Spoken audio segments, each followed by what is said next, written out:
parle. Chaque jour, Charles et Carole vous présentent la leçon de l'école du sabbat.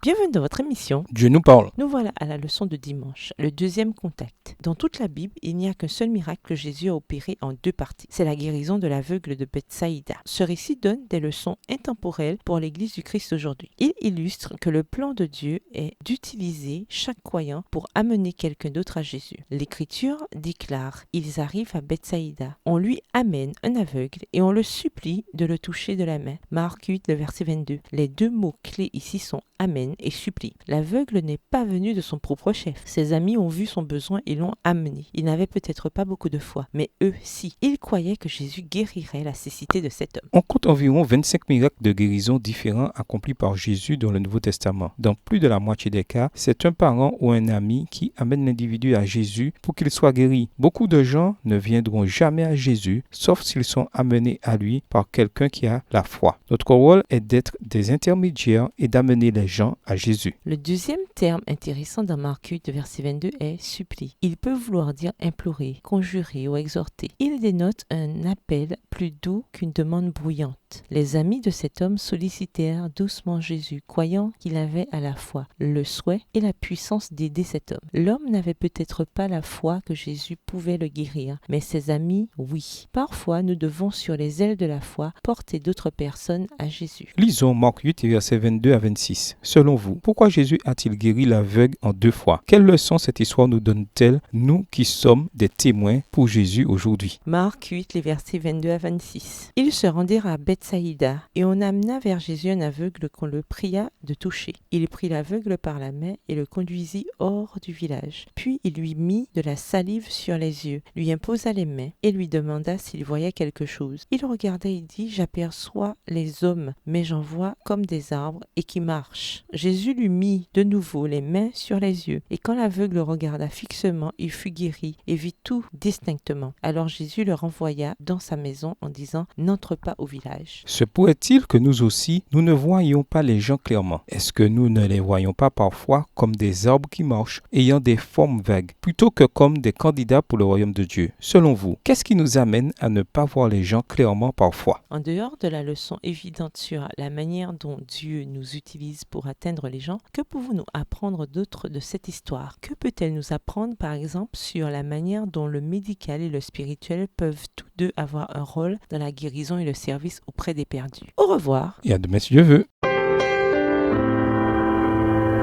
Dieu nous parle.